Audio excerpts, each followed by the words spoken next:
The great chamber of Harmonium Prime had stood for 3 million years, and in all that time, it had never felt so cold as it did on the day humanity was judged.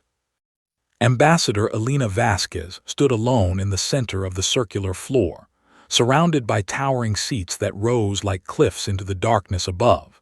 And in those seats sat the 12 ruling species of the Galactic Council, beings so ancient that humanity's entire civilization was nothing more than a heartbeat to them.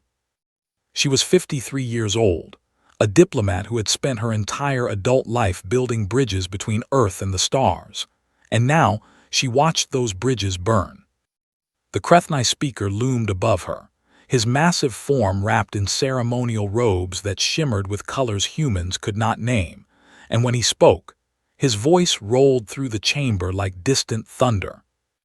"The Council has reached its decision regarding the human colony on Meridian 4, he announced, and Elena felt her heart grow still.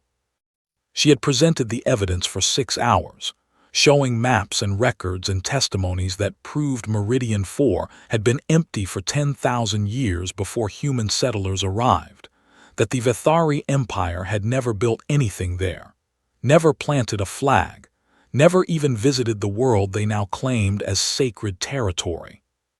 None of it had mattered.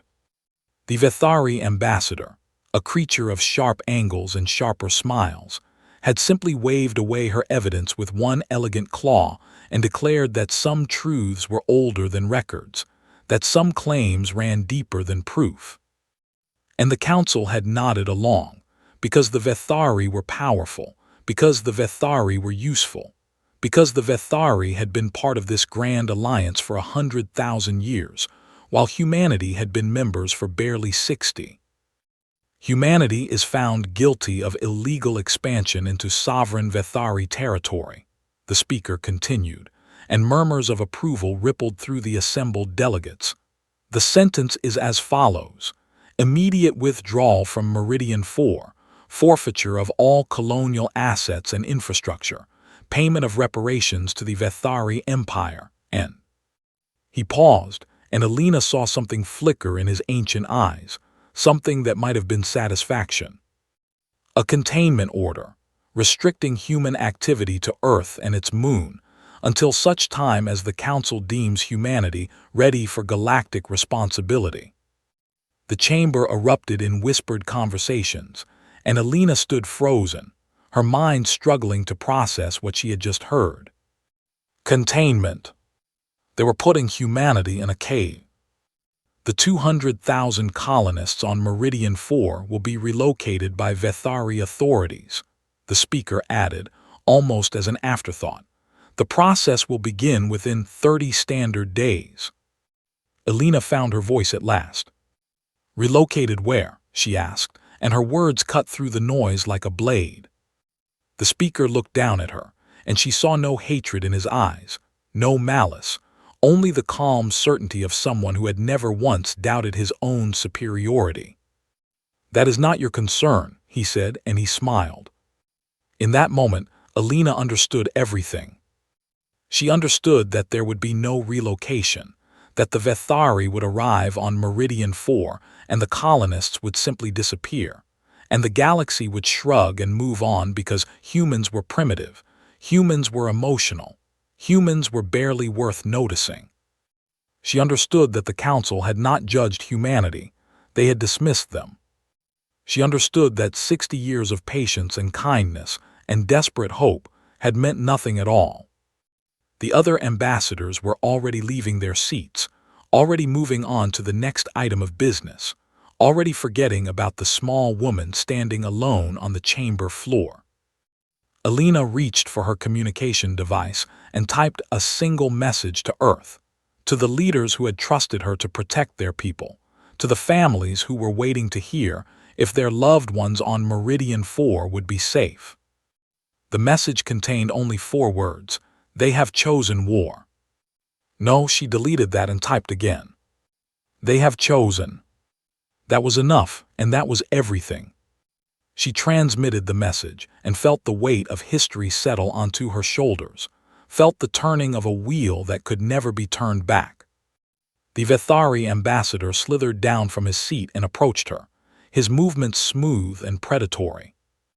"You understand, of course, that this is nothing personal," he said, his voice like silk wrapped around a knife.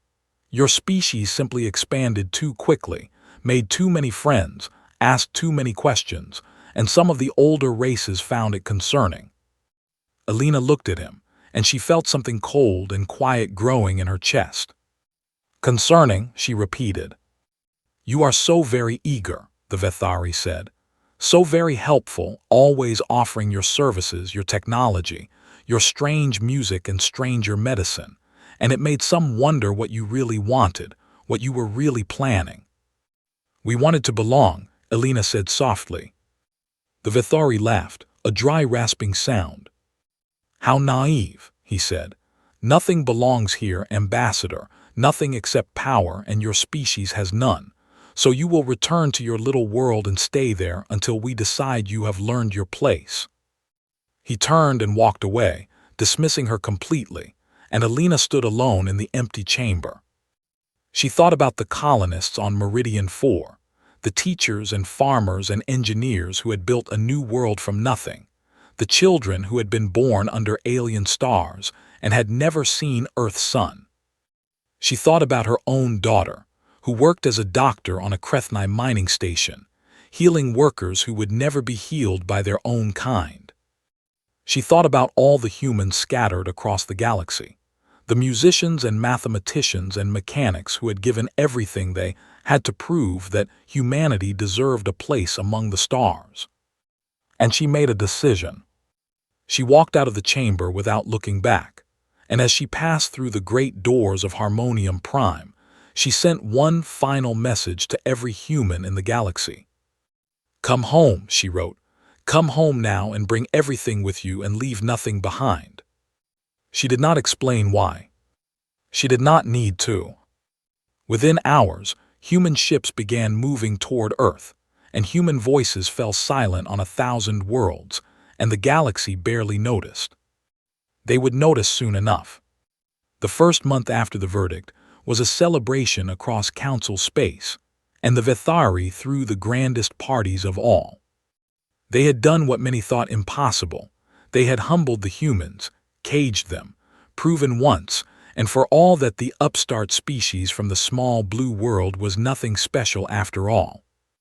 Ambassador Krethful of the Moreth Collective raised his glass at a diplomatic gathering and declared that the galaxy could finally return to normal, and everyone laughed and agreed and pretended they had not been worried. But somewhere in the back of their minds, a strange quiet had begun to grow. The human embassy on Harmonium Prime closed its doors on the 7th day after the verdict, and the staff left without ceremony, without protest, without even a final farewell, and the other ambassadors found this oddly unsettling. They had expected anger, expected threats, expected the primitive emotional outbursts that humans were famous for. Instead, they got silence. Human merchant ships stopped arriving at the great trading hubs of the galaxy, and at first no one noticed because human trade was small compared to the vast commerce of older civilizations. But then the little things started to disappear. The sweet fruit from Earth that the Moreth nobles loved could no longer be found, and the spices that made Yith food bearable were suddenly unavailable, and the soft fabrics that Thessan children wrapped themselves in for comfort were gone from every market. Small things, unimportant things, but their absence created tiny holes in the fabric of daily life. The Council sent its first diplomatic inquiry to Earth on the 42nd day, a formal request for clarification regarding human intentions and future participation in galactic affairs. Earth did not respond. They sent a second inquiry, more firmly worded, demanding acknowledgement. Silence. They sent a third, this time with threats of additional sanctions. Nothing. On Meridian 4, the Vethari fleet arrived exactly 30 days after the verdict, bristling with weapons and eager for conquest, ready to relocate the troublesome human colonists to wherever the Empire deemed appropriate. They found empty cities. 200,000 humans had vanished without a trace, taking everything with them. Every piece of technology, every vehicle, every book, every seed, every medicine, every tool, and every record of their existence. The biodome stood hollow and clean, stripped down to bare metal and glass. And the fields that had once grown earth crops were nothing but bare soil. The Vethari commander searched for 3 weeks, convinced that the humans must be hiding somewhere, must have built secret bunkers or hidden valleys where they waited to ambush his forces. He found nothing. The only thing the humans left behind was a small flag planted in the central square of their largest settlement, the blue and green banner of Earth hanging limp in the alien wind. Beneath the flag, burned into the ground with precise laser cuts, was a single word. Remember. The commander stared at that word for a long time, and something cold moved through him, something that felt almost like fear. He reported to his emperor that the relocation was complete, that the humans were gone, that Meridian 4 was now Vethari territory, and he did not mention the flag or the word because he did not understand them and he did not want to think about them. Across the galaxy, other species began to notice the absence of humans in ways they had not expected. On the Krethnai mining world of Obsidian 7, the human workers who had volunteered for the most dangerous jobs simply left one day, and the mines fell silent because no Krethnai would enter the radioactive depths that humans had walked through without complaint. On the Thessan homeworld, the human doctors who had staffed the frontier hospitals packed their bags and disappeared, and within weeks, diseases that had been held at bay began to spread again, and Thessan children began to die from illnesses that human medicine had easily cured. On the Yith financial stations, the trading algorithms that a human mathematician had designed for free began to malfunction in subtle ways, and small errors compounded into larger ones, and fortunes built over centuries began to crumble. The human musicians who had toured the galaxy playing their strange and beautiful symphonies gave no more performances, and the concert halls that had been filled with beings who wept at human melodies stood empty. The human engineers who had solved problems that had baffled alien scientists for millennia were no longer answering calls, no longer offering their strange, intuitive leaps of logic, no longer giving away their insights for nothing more than the joy of helping. And slowly, so slowly that most did not notice at first, the galaxy began to realize that humans had been everywhere. They had been in the small places, the forgotten places, the places where no one else wanted to go, and they had been doing work that no one else wanted to do, and they had been asking for nothing in return except the chance to be part of something larger than themselves. The council held an emergency session 6 months after the verdict, and the speaker demanded answers. "Where have the humans gone?" he asked, and no one could tell him. "What are they planning?" he demanded, and no one knew. "Why will they not speak to us?" he shouted, and the chamber fell silent because everyone was asking the same question. Ambassador Vasquez had left a message before departing Harmonium Prime, a simple statement that had seemed meaningless at the time, but now echoed through the halls of power like a curse. "You never asked what we gave," she had said. "You only ever saw what you could take." The Vethari emperor dismissed such concerns as human dramatics, insisting that the primitives were simply sulking and would soon come crawling back to beg for readmission to galactic society. But in the quiet hours of the night, when he sat alone in his vast palace, he found himself thinking about that word burned into the soil of Meridian 4. Remember. Remember what, he wondered. He would learn soon enough. The collapse came not with fire and thunder, but with whispers and failing lights, with ships that lost their way and medicines that stopped working, with systems that had run perfectly for decades suddenly breaking down in ways that no one could explain. 18 months after humanity went silent, the galaxy began to understand what it had lost. It started with the navigation networks.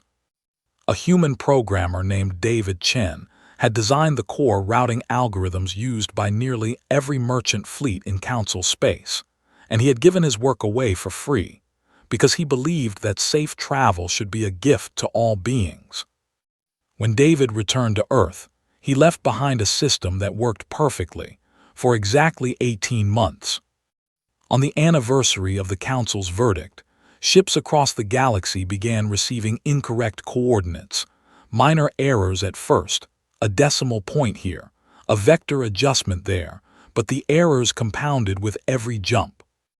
The great cargo hauler Endless Profit dropped out of hyperspace inside an asteroid field and was torn apart in seconds, killing its crew of 300 Yith traders. The passenger liner Celestial Dawn emerged from a jump pointing directly at a star and burned before anyone could scream. In one terrible week, 47 ships were lost, and the merchant guilds shut down all interstellar travel until the navigation systems could be repaired. But no one knew how to repair them. The algorithms were too complex, too elegant, too deeply woven into the infrastructure of galactic commerce, and every engineer who looked at them came away shaking their heads in confusion. David Chen had been a genius. They realized, a quiet man who had worked alone in a small office on Earth and had somehow revolutionized navigation technology, while asking for nothing but a thank you that never came.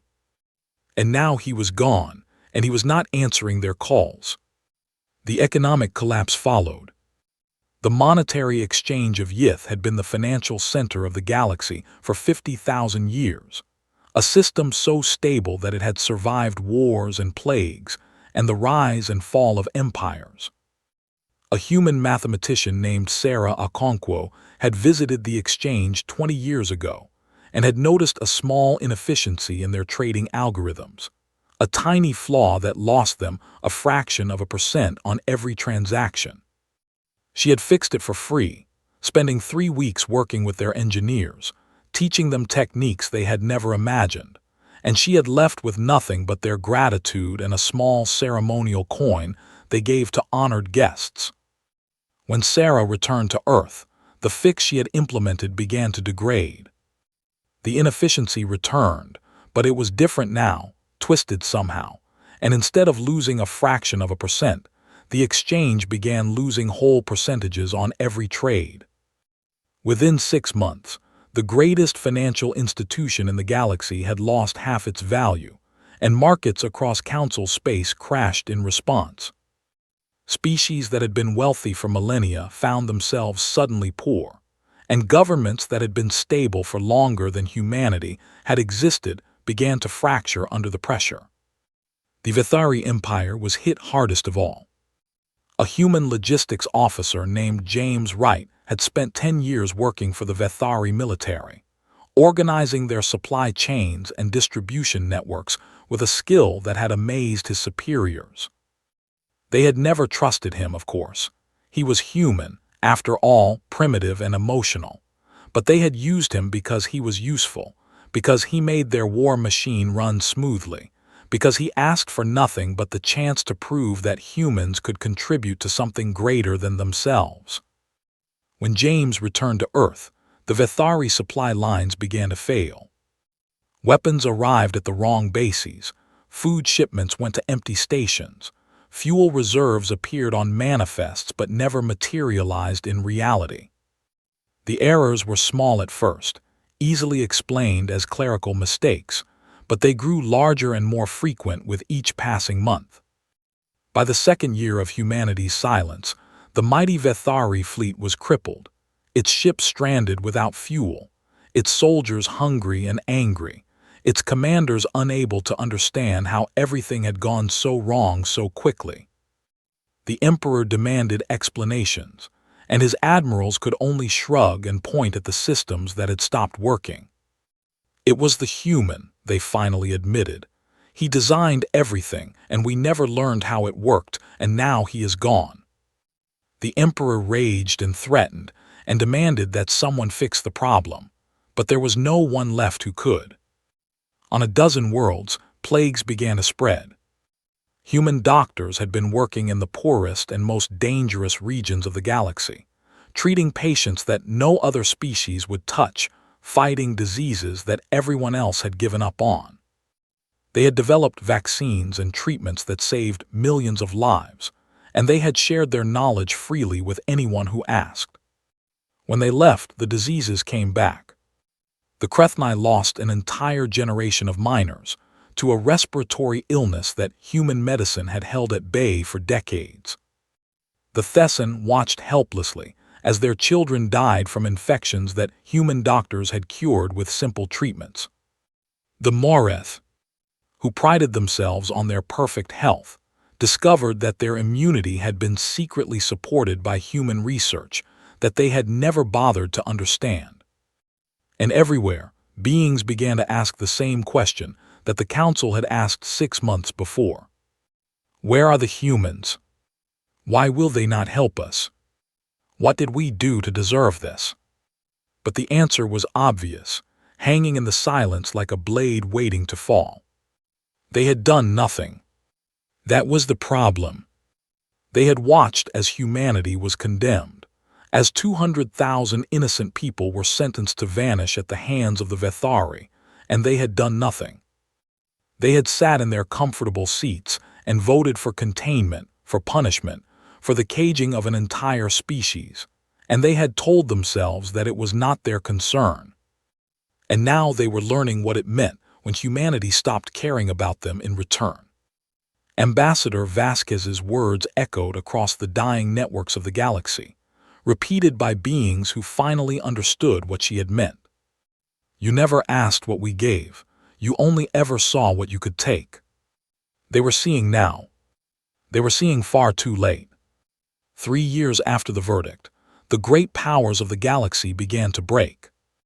The Krethnai speaker who had smiled when he sentenced humanity to containment stood before the council chamber and announced that his people were withdrawing from the alliance, that they could no longer afford the costs of membership when their economy was in ruins and their people were dying. The Yith delegation followed, their once proud voices now thin and desperate as they explained that the financial collapse had destroyed their civilization's ability to function as a galactic power. One by one, the species that had built an empire spanning 1,000,000 stars announced that they were going home to save what little they could. The council was dying, and everyone knew it. The Vethari Emperor, whose arrogance had started this catastrophe, sent a message to Earth offering what he called sincere regret for any misunderstandings that may have occurred during the Meridian 4 incident. He promised to return the planet to human control, to pay reparations, to welcome humanity back into galactic society with full honors and privileges. Earth did not respond. He sent another message, this time on his knees before a recording device, begging forgiveness in words that had never crossed his lips in 10,000 years of rule. Silence. He sent a third message offering his own life in exchange for human mercy, promising to surrender himself to whatever justice they demanded. Nothing. The silence was worse than any weapon, worse than any army, worse than any threat the galaxy had ever faced. It was the silence of someone who had stopped caring whether you lived or died. Individual species began making their own desperate attempts to reach humanity. The Morath Collective, who had once laughed at human primitives, sent a ship carrying their finest artists to Earth's orbit, and for 3 weeks those artists performed the most beautiful music their civilization had ever created, hoping that the humans who had taught them to appreciate harmony might be moved by their offering. Earth's orbital defense grid tracked the ship but did not fire, and the artists played until their voices gave out, until their instruments fell silent, until they finally accepted that no one was listening. They went home in shame. The Yith sent their most sacred mathematical proofs, theorems that they had guarded for 100,000 years, and shared with no other species, offering them freely to the humans who had once given them so much for nothing. The data package sat unopened in Earth's communication buffer. The Thessan, whose children had been saved by human doctors for generations, gathered 10,000 of their most precious eggs, the eggs of their royal bloodline, their future rulers, and sent them to Earth as a gift, as tribute, as proof of their submission.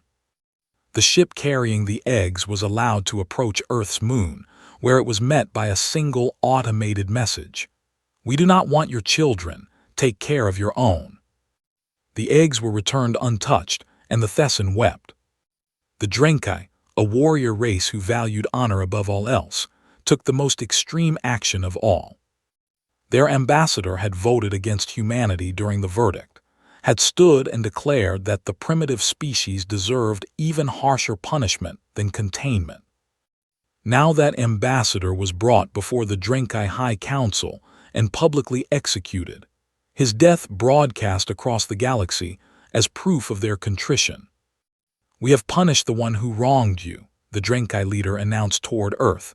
"His blood is our apology. Please speak to us." Earth's response was another automated message. "We did not ask for blood." Nothing worked. No gift was accepted, no apology acknowledged, no sacrifice rewarded with even a single word of response. And so, finally, the remnants of the Galactic Council gathered one last time on Harmonium Prime. The chamber that had once held representatives of 12 great species now held only frightened diplomats from a handful of failing civilizations, beings who had watched their worlds crumble and had come to this ancient place seeking one final hope. The Krethnai speaker, the same one who had pronounced humanity's sentence, rose to address the assembly, and his voice was no longer proud. "We have all lost much," he said, and his words echoed in the half-empty chamber. "We have all made mistakes that we cannot undo, and we have all learned lessons that we should have learned long ago." He paused, and when he spoke again, his voice cracked with emotion. "But we are not here to blame each other. We are here to ask for mercy." The assembly knelt.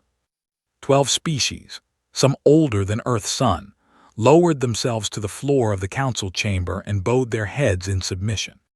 And then they broadcast their plea across every frequency, in every language, toward the small blue world that had gone silent 3 years ago. "We were wrong," they said together, their voices joining in a chorus of desperation. "We were arrogant and cruel and blind, and we see now what we could not see before. We ask for mercy. We ask for forgiveness. Please speak to us." For 3 days the council waited. Delegates slept on the floor of the chamber, afraid to leave, afraid to miss the moment when humanity finally responded. On the 3rd day, Earth broke its silence. But it was not words that came through the communication channels. It was an image. 200,000 faces appeared on every screen in the council chamber. Men and women and children of every age and color. The colonists of Meridian 4 who had been sentenced to relocation by the Vethari. Below the faces was a date, the day of the council's verdict. Below the date were 2 words. "They didn't." The delegates stared at those words, and slowly, horribly, they understood. They had asked for mercy. But when humanity had asked for mercy, when 200,000 innocent people had asked to be spared, had begged to keep their homes, had pleaded for justice, the council had refused. They didn't. The screens went dark and the silence returned, heavier than before.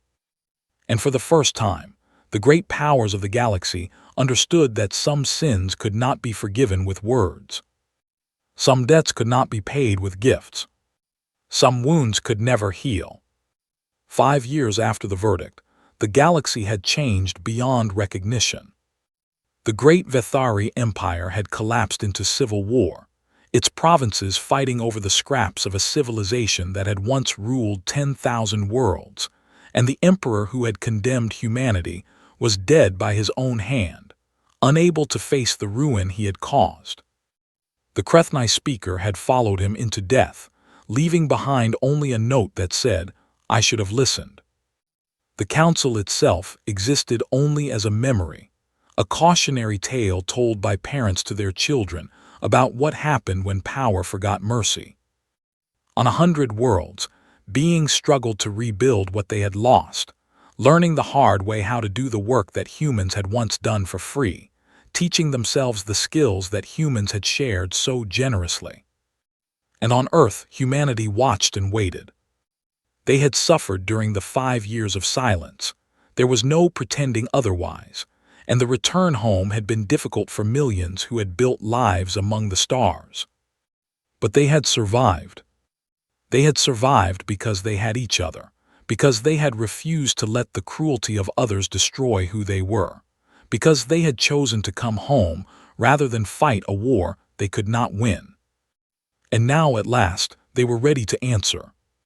The ship that emerged from Earth's orbit on the morning of the 5th anniversary was small and unarmed. A simple transport vessel with no weapons and no shields and nothing that could threaten even the weakest of civilizations. It carried only one passenger, a boy named Marcus, 12 years old, born on Meridian 4 and evacuated in the final hours before the Vithari arrived. He had been 7 when his world was taken from him, old enough to remember the home he had lost, but young enough to still believe that the future could be better than the past. The Council had destroyed his childhood, and now humanity was sending him to speak for them all. His ship was tracked by 1,000 sensors as it crossed the void toward Harmonium Prime, and the beings who still gathered in that ancient station watched with desperate hope as the tiny vessel approached. No one tried to stop him. No one dared. Marcus landed in the main docking bay and walked alone through corridors that had once been filled with the most powerful beings in the galaxy. Now those corridors were empty, the great species reduced to small delegations of frightened survivors who had nowhere else to go. He found them waiting in the council chamber, Krethnai and Yith and Thesson and Morath, Drenkai and 50 other species who had once looked down on humanity as primitive and emotional and unworthy of respect. They were not looking down now. Marcus stood in the center of the chamber, in the same spot where Ambassador Vasquez had received humanity's sentence 5 years ago, and he looked up at the beings who had tried to destroy his people. He was small and young and alone, but he showed no fear. "My name is Marcus," he said, and his voice was clear and steady in the vast silence. "I was born on Meridian 4 in a city called New Hope, in a house my parents built with their own hands." The delegates leaned forward, desperate to hear every word. "My mother was a teacher," Marcus continued. "She taught children, not human children, but the children of species who could not afford their own schools, children whose parents worked in the mines and the factories and the farms that fed the galaxy. She never asked for payment. She said that knowledge was meant to be shared, not sold. My father was an engineer. He designed water purification systems for worlds that had none, and he gave his designs away because he believed that clean water was a right, not a privilege." Marcus paused, and when he spoke again, his voice was softer but somehow more powerful. "They believed the galaxy could be kind," he said. "They believed that if humanity showed generosity and compassion and love, the other species would learn to do the same. They were wrong about you." The words hung in the air like a judgment, and the delegates flinched as if struck. "You took their kindness and called it weakness," Marcus said. "You took their gifts and never said thank you, and when someone powerful decided that humanity was a threat, you voted to cage us without a second thought. You sentenced 200,000 innocent people to death, not because we had done anything wrong, but because you could." The boy's eyes swept across the chamber, meeting the gazes of beings who could not look away. "For 5 years we have been silent," he said. "For 5 years we have let you feel what it is like to be alone, to be abandoned, to be forgotten by those who should have helped you. And for 5 years we have asked ourselves one question: what kind of people do we want to be?" He reached into his pocket and pulled out a small data chip, holding it up so everyone could see. "This contains everything we took with us when we left," he said. "Every algorithm, every medicine, every piece of music and mathematics and knowledge that we shared with you before. We could keep it. We would be justified in keeping it, after everything you did to us. But that is not who we are." He walked forward and placed the chip on the ancient council table, the same table where humanity's fate had been decided 5 years ago. "We are giving it back," Marcus said. "Not because you deserve it, not because you have earned it, but because we refuse to let you make us into something we are not. You tried to teach us that the galaxy is cruel, that kindness is weakness, that the only way to survive is to be as cold and selfish as everyone else. We reject that lesson." He turned to leave, and at the doorway he stopped and looked back at the assembled delegates. "The mercy you asked for, this is it," he said. "We are giving you a second chance, an opportunity to prove that you can be better than you were. Whether you deserve that chance is not for us to decide. That is for you to prove, with your actions, for the rest of your lives." He was just a boy, 12 years old, small and alone in a chamber built for giants. But in that moment, he was humanity itself, patient and terrible and merciful all at once. "My mother used to say that the measure of a civilization is not how it treats those who can fight back," Marcus said. "It is how it treats those who cannot. By that measure you failed. By that measure, we have given you a gift you do not deserve. Try to be worthy of it." He walked out of the chamber, and behind him, the delegates sat in stunned silence. The boy had given them everything, not because they had earned it, but because humanity refused to become what the galaxy had tried to make them. That was the answer they had been waiting for, the answer they had never understood. Humanity's greatest strength was never their silence. It was that they could have stayed silent forever, and chose not to. The galaxy had asked for mercy, and humanity had answered with something far more powerful. They had answered with grace.